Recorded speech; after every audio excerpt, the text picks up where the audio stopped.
자, 오늘 본문은 17장을 우리가 읽었는데 사실은 16장 19절에서 21절에 일곱 번째 천사가 일곱 번째 대접을 쏟아서 이제 바벨론이 멸망하는 대목이 나오는데 그 대목의 연장선상이라고 말씀드릴 수가 있고 그 대목의 상세복이라고 말씀드릴 수가 있습니다. 일단 16장에서 아주 간략하게 바벨론이 멸망할 것이라는 것을 알게 해준 다음에 좀 더 세부적으로 17장과 18장이 이제 그것을 상세하게 설명해 주고 있는 것입니다.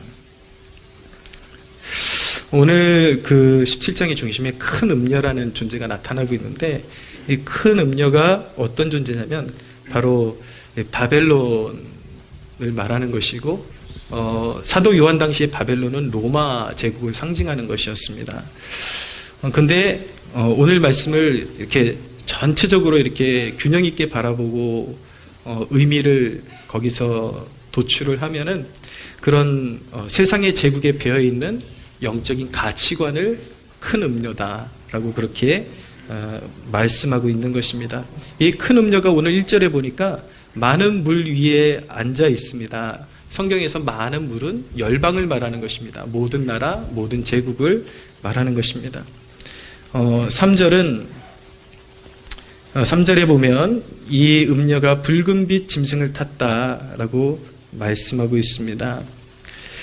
그 짐승의 그 모습을 보면은 하나님의 신성모독하는 이름들이 가득하고 일곱 머리와 열 뿔들이 있다라고 말씀하고 있습니다.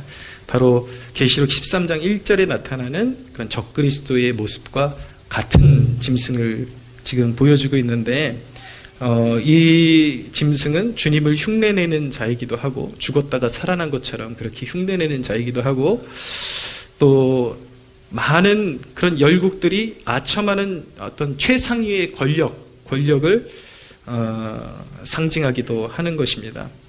근데 이 여자가 그 짐승을 올라타고 있어요. 이 여자가 그 최고의 권력을 올라타고 있다는 것은 이 여자가 이 제국들을 지배하는 우상문화와 물질주의적인 가치관이다라는 것을 보여주고 있는 것입니다. 다시 한번 말씀드립니다. 이 큰 음녀는 이 거대한 제국의 문명에 그 보이지 않는 곳에서 이렇게 그 제국을 주장하고 그 제국을 채우고 있는 우상문화와 물질주의적인 가치관을 상징하는 것입니다. 그런데 이 음녀의 모습이 4절에 보시면 그 여자는 자주빛과 붉은빛 옷을 입고 금과 보석과 진주로 꾸미고 손에 금잔을 가졌는데 가증한 물건과 그의 음행에 더러운 것들이 가득하더라 라고 말씀하고 있습니다. 네, 온갖 귀중한 것들로 귀한 것들로 치장을 하고 있는데 그 안에 음행에 더러운 것들이 가득하더라라고 말씀하고 있습니다. 무슨 말씀이냐면 사실 이 세상의 부귀는 음행의 더러운 것에서 일어나는 것이다 라는 것을 말씀하고 있는 것입니다. 사실 이 세상의 세속의 부귀 영화 이 모든 것들 이면에는 사실은 겉은 뻔지르르해 보이지만 거기는 막 더러운 그 세상 가치관과 연합되고 탐닉하고 이런 것들을 통해서 그 부와 명예가 축적이 된다는 것을 보여주고 있는 것입니다.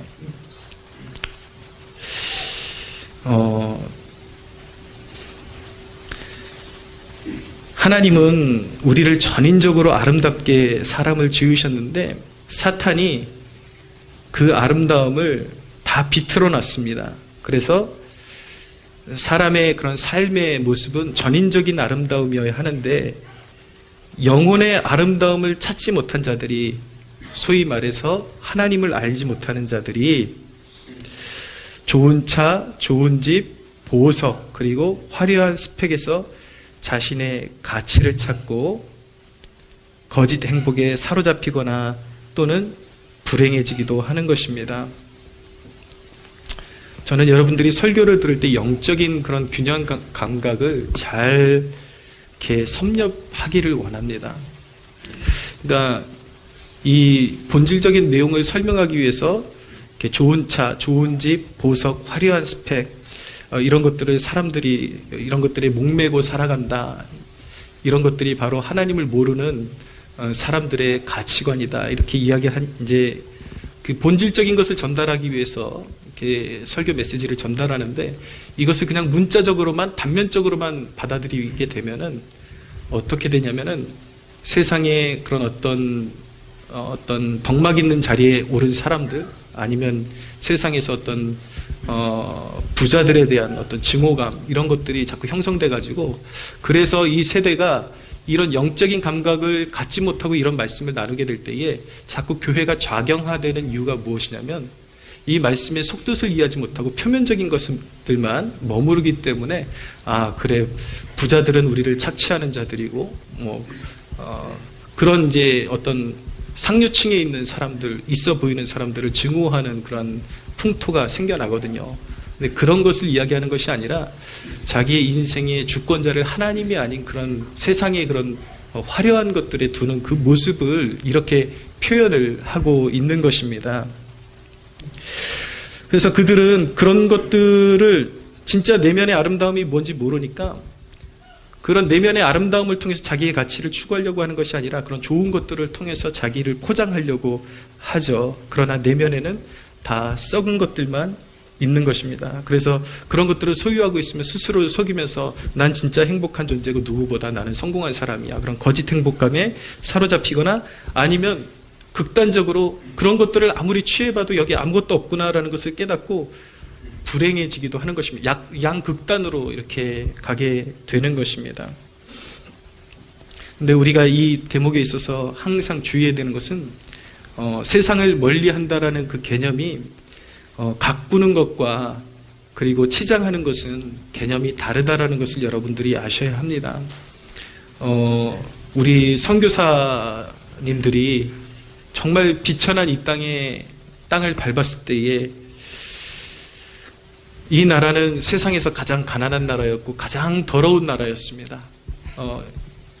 질병이 창궐하고 사람들은 술주정뱅이에 정말 뭐 하나 갖춘 것이 없는, 더럽고 천박하고 게으르고, 여러분들 그 사실 아시니까 선교사들이 초기에 와서 이 한양의 모습을, 사진을 이렇게 막 찍어놓은 걸 보면은 다 똥밭이었습니다.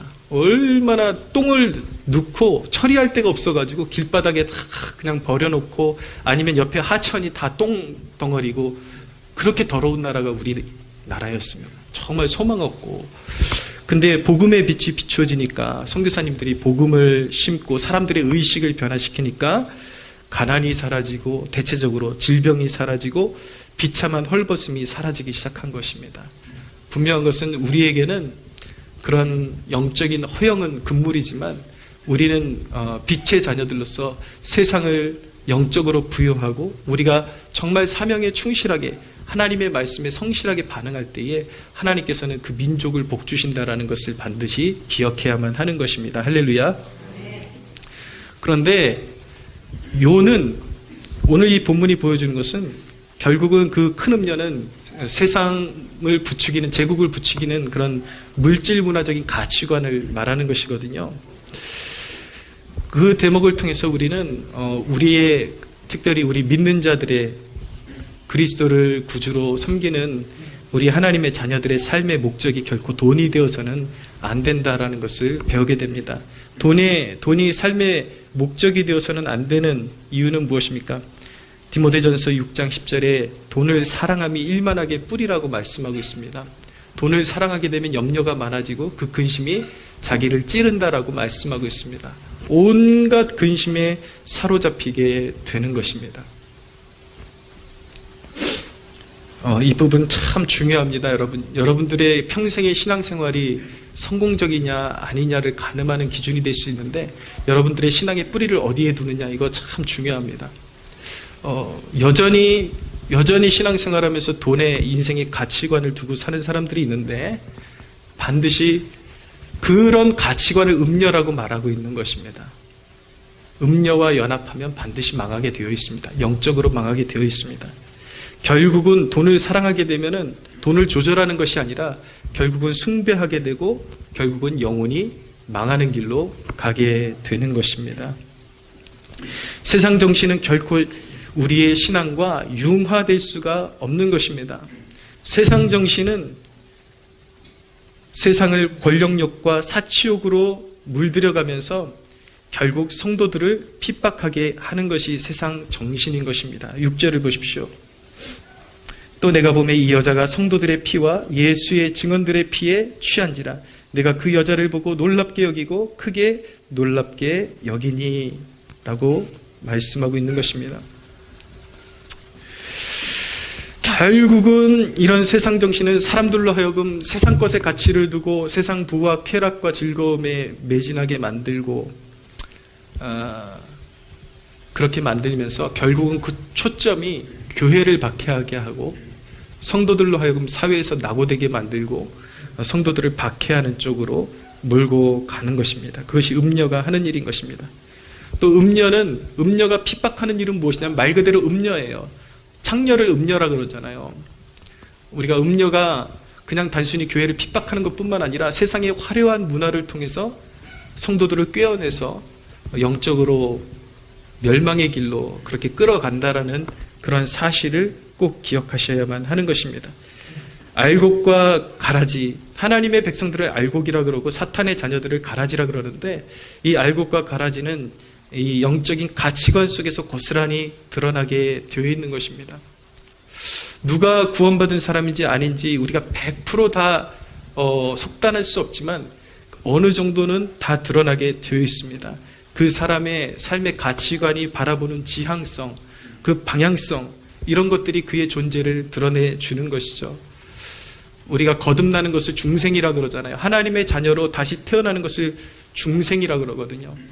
우리가 예수 그리스도를 구주로 진정으로 우리 마음에 진지하게 모셔드린 하나님의 백성들이라면 우리의 영혼은 거듭난 백성, 중생한 백성인 것입니다. 할렐루야. 중생한 사람은 뭐가 달라지는가? 이 영적인 원리, 가치관의 원리가 달라지는 것입니다. 다른 말로 하면 삶의 방향성 그리고 지향성이 달라지게 되는 것입니다. 그래서 이 중생한 사람은 결코 세상을 쫓지 않습니다. 그리고 세상을 쫓지 말아야 합니다.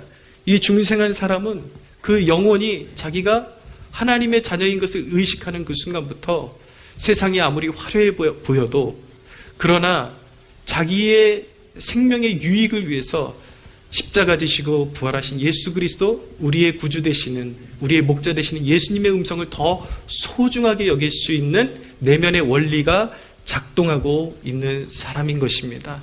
저는 여기 있는 여러분 모두가 다 그 내면의 영적인 원리를 가지고 있는 하나님의 자녀됨의 축복을 누리시는 여러분들 되시기를 축원합니다. 물질적인 가치관의 삶이 종국의 하나님의 심판과 징벌의 날에 인간을 얼마나 비참하게 만드는지 깨달아야만 하는 것입니다.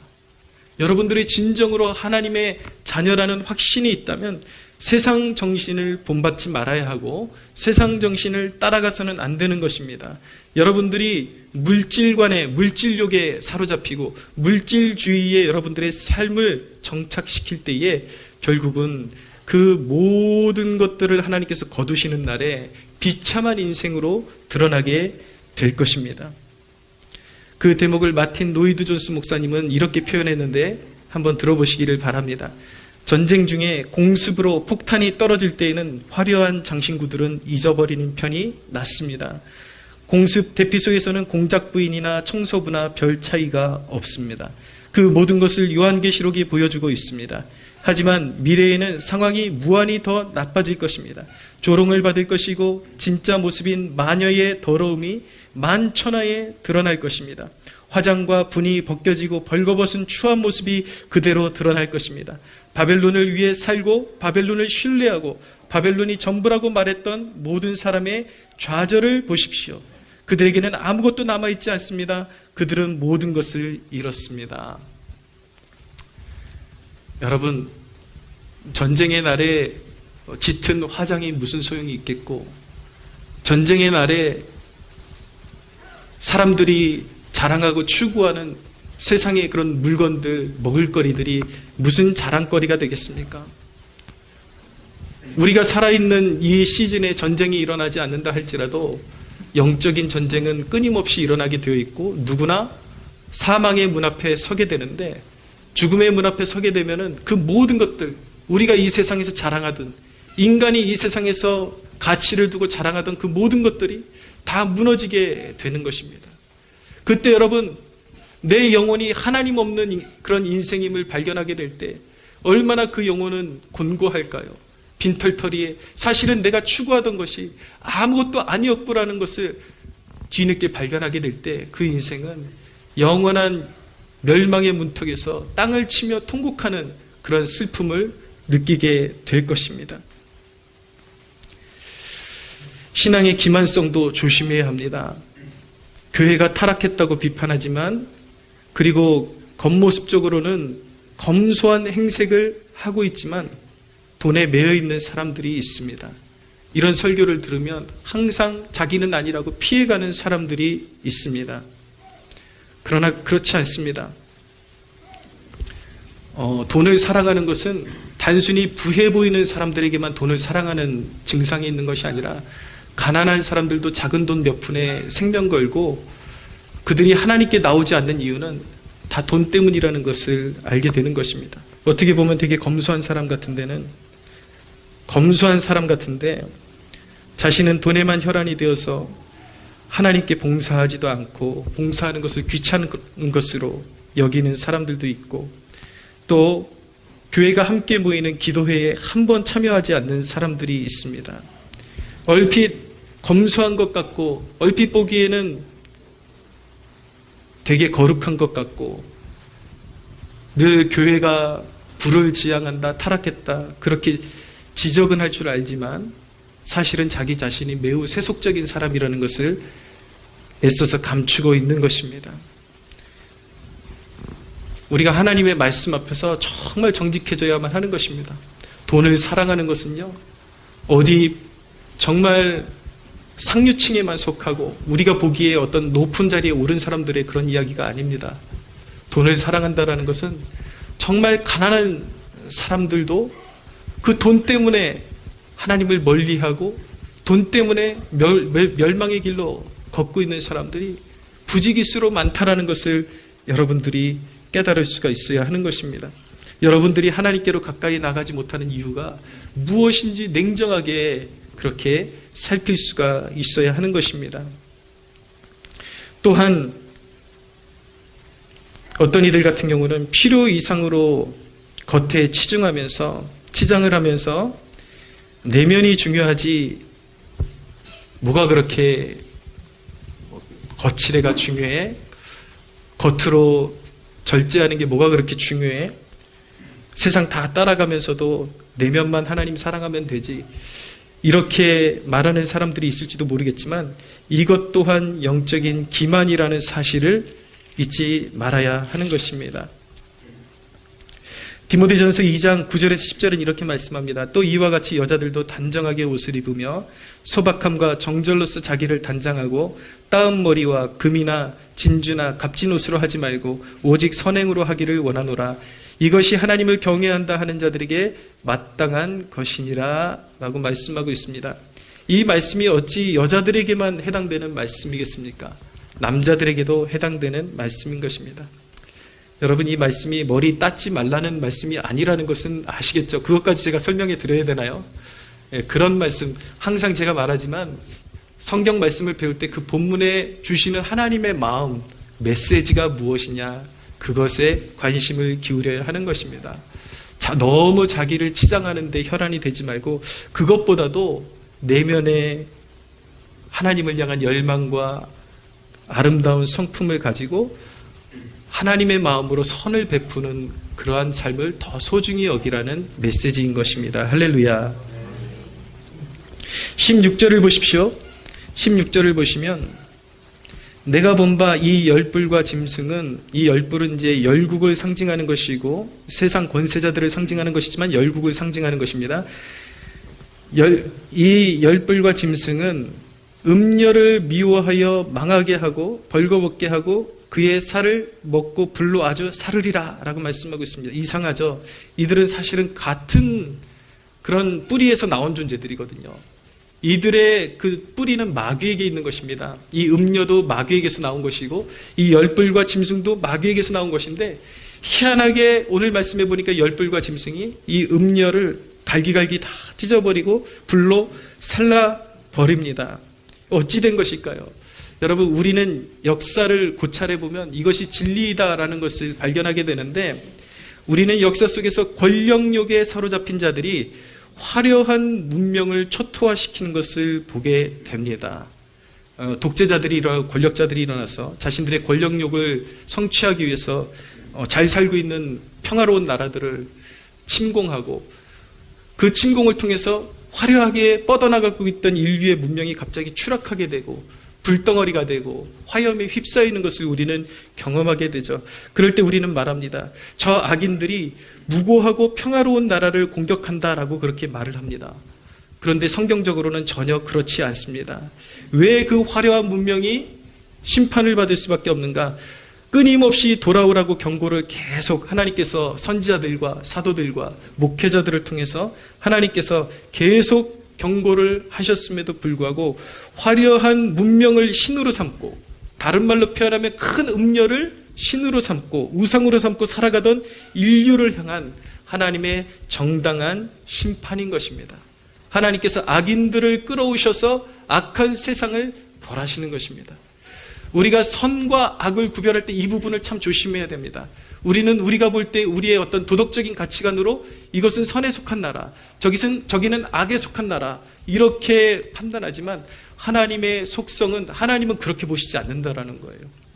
얼핏 보기에 우리가 착한 것 같지만, 일상을 열심히 살아가고 있는 것 같지만, 우리가 하나님을 지향하지 않고 세상의 불을 지향하면서 살아갈 때에 그 히틀러 같은 악인이나 세상의 음료를 사랑하며 살아가는 악인이나 하나님 보시기에는 동일하다라는 것을 성경을 통해서 보여주고 있는 것입니다. 그러므로 여러분, 첫째는 우리가 하나님의 자녀들일진데 누구를 탓하기보다, 그렇다고 해서 그런 독재자들이 뭐 우리나 그들이나 똑같은 죄인인데 이런 양비론적인 접근은 안 되겠죠. 우리는 그들에게 타협할 수 없는 그런 또 정의감도 가져야 합니다. 그러나 영적인 것은 다르다라는 거예요. 영적인 안목은. 세상에 누구를 탓하기 전에 우리가 먼저 세속화된 것을 하나님 앞에 엎드리는 마음으로 회개해야 살 길이 열릴 줄로 믿으시기를 바랍니다. 하나님 앞에 죄인이 아니다라고 말할 사람들이 없습니다. 나 정도 살면. 그런데 여러분 생각해 보십시오. 나의 그동안의 삶이 너무 세속적이었고 물질 가치관주의적이었고, 남이 땅 사는 거 배 아프고 저 사람 뭐 타고 다니는 거 너무 부럽고 나는 비참한 인생이고, 영적인 축복을 갈급해하지 않고 늘 누군가 끊임없이 비교하면서 행복을 논했던 그 마음이 사실은 세속적인 가치관이라는 거예요. 그 안에 이미 죄가 있는 것입니다.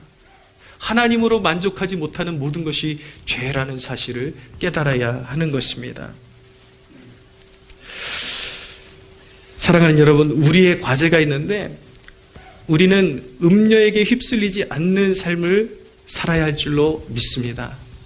우리가 하나님의 자녀들일진데 하나님의 자녀라는 영광스러운 정체성을 우리는 지켜내야 하는데, 그렇게 살아갈 수 있는, 도움을 줄 수 있는 방법을 하나님께서 우리에게 이미 허락해 주셨습니다. 소위 은총의 수단이라는 것이 있고 은혜의 방편이라는 것이 있습니다. 이것은 제가 지어낸 얘기가 아니라 우리 믿음의 선조들이, 이미 예수 그리스도를 영접한 사람들이 그리스도를 더 추구하고 내 삶 가운데 그리스도를 더 깊이 모셔드리기 위해서, 주님께서 이미 나에게 베풀어 주신 은혜를 더 풍성하게 하기 위해서, 예수님께서 우리에게 오신 이유는 양들로 하여금 생명을 풍성하게 하심이라고 말씀하셨는데, 그것이 그냥 되는 것이 아니라 하나님께서 우리에게 허락하신 은총의 수단을, 은혜의 방편을 잘 활용할 때 그것들이 극대화되고 우리의 것이 되는 것입니다. 그럼 여러분, 은혜의 방편을 잘 활용하게 되면, 왜 우리가 그런 은혜의 방편들을 잘 활용하는 법을 배워야 되는가? 내가 소중히 여기는 것들이 사라져도 주님만으로 만족하고 주님만으로 기뻐할 수 있는 존재로 스스로를 단련시켜야 하기 때문인 것입니다. 우리가 예수님 잘 믿는다 그래서 어느 날 폭풍이 찾아오지 않는 것이 아닙니다. 어느 날 여러분, 나는 나름대로 잘 믿었다고 생각하는데 사업이 어려워질 수도 있어요. 가게가 어려워질 수도 있어요. 그런 날에 원망하고 있을 것입니까? 그런 날에도 불구하고, 그런 날이 나에게 오면도 불구하고 굳건히 믿음에 서려면 내가 세상에 치우치지 않는, 세상에 의존하지 않는 그러한 법을, 내 스스로를 쳐서 단련시키는 법을 배울 수가 있어야 하는 것입니다. 그래서 성경은 경건의 훈련은 금생과 내생의 약속이 있다라고 우리에게 말씀하고 있는 것입니다. 저는 오늘 여러분에게 세 가지 은총의 도구들, 은혜의 방편들, 여러분 잘 들으십시오. 제가 지금 소개해드리는 것은 이것을 통해서 구원에 이르는 통로가 되는 것이 아니라, 구원은 오직 십자가의 복음, 예수 그리스도의 십자가의 공로로 은혜로 우리에게 주어지는 것입니다. 할렐루야. 어떤 것도 어떤 노력으로도 우리는 구원에 이를 수 없습니다. 오직 예수 그리스도께서 나의 죄를 위해서 십자가 지시고 부활하신 그리스도시요 만왕의 왕이시요 만주의 주라는 것을 그 믿는 믿음으로 우리는 구원을 받는 것입니다. 할렐루야. 우리가 예수님을 믿어서 예수님의 생명이 우리 안에 들어왔는데, 그 생명을 세상에서 빼앗기지 않고 더 풍성하게 누리기 위해서 우리가 은총의 수단들을 활용할 수 있는데, 첫째는 금식을 우리는 활용할 수 있습니다. 여러분, 금식을 활용할 줄 아는 법을 배우시기를 바랍니다. 여러분, 금식은 문제 해결만을 위해서 우리에게 주신 것은 아닙니다. 여러분, 가끔씩 이 부요한 세상 가운데서 정말 주님만 의지하는 삶을 배우려면 가끔씩 금식하는 법도 배울 줄 알아야 합니다. 한 끼 굶어보면 내가 얼마나 세상을 의존하고 있는지 깊이 깨닫게 됩니다. 한 끼만 굶어도 세상이 무너지는 것 같은 약골이라는 것을 알게 됩니다. 우리 선영자매님 왜 그렇게 웃으세요? 네, 뭔가 찔리는 게 있나 보죠. 네, 농담입니다. 한 끼를 굶어보면 내가 얼마나 그 작은 고통에도 대비가 되어 있지 않고 연약한 존재인지 깨닫게 되는 것입니다. 내가 얼마나 영적으로 빈곤한 존재인지를 깨닫게 되죠. 이 작은 고통도 내가 견딜 수 없는 약골이구나 라는 것을 깨닫게 되는 것입니다.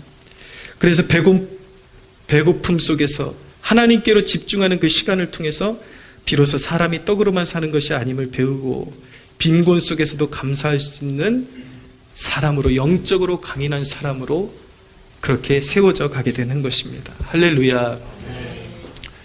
부요할 때 이런 훈련을 안 하시면요, 진짜 여러분들의 인생에 폭풍이 불어오면 정말 비참하게 무너지는 인생이 될 수밖에 없는 것입니다.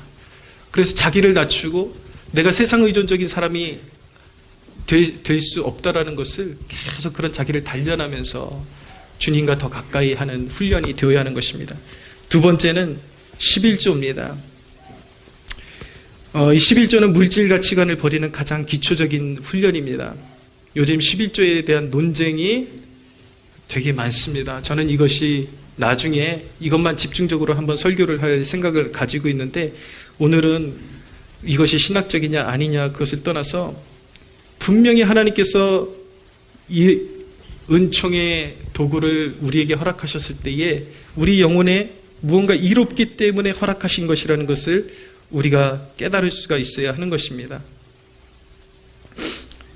여러분, 정의로운 설교자들이 여러분들의 인생을 세워주지 않습니다. 유튜브에 넘쳐나는 정의로운 설교자들은 11조가 목사들이 다 해먹기 위해서 가르치는 것이다. 제가 냉정하게 말씀드릴게요. 우리 교회 성도 한 명도 없을 때, 그 누구도 11조 되지 않을 때에도 존재해 왔습니다. 여러분들에게 아쉬운 소리 하지 않습니다. 목회하면서. 저는 그렇게 목회하고 싶습니다. 저는 여러분들의 영혼에 유익한 것을 가르쳐주고 싶습니다. 이전에 금난교회 김홍도 목사님이 그 11조 설교를 참 자주 하셨거든요. 그때 하셨던 말씀이 뭐냐면, 그때 시절의 사람들은 다 가난하고 비참하게 컸잖아요. 그 간증이 있는 거예요. 그 물질을 통해서 하나님과 연결되는 그 통로를 계속 체험하게 되니까 성도들이 그 하나님의 그 인도하심을, 재정적인 면에서도 하나님의 인도하심을 받을 수 있도록 그렇게 목회자는 성도들을 하나님 앞에 세워주고 싶은 것입니다. 여러분, 말씀드린 것처럼 정의로운 설교가 결코 좋은 것이 아니다. 11조는 교회가 타락해서 그런 것이다. 이전에는 교회가 성도들을 너무 교회 안에 잡아두고 봉사 위주로 시켰기 때문에 교회가 타락한 것이다 그러면서 수많은 정의로운 설교자들이 교회 안에만 머무르지 말고 성도들이여 밖에 나가서 빛과 소금이 되십시오. 너무 교회 안에만 있지 마십시오. 그랬더니 어떻게 된지 아십니까? 빛과 소금이 됐나요? 빛과 소금이 된 것이 아니라 세상에 다 먹혀버렸습니다. 요번에 목회자 리트릿 가서 우리 선배 목사님들하고 나눈 것도 바로 그 부분이었거든요. 인풋이 있어야 아웃풋이 있는 것인데, 영적으로 무장되지 않는데 무슨 세상에서 빛과 소금이 됩니까?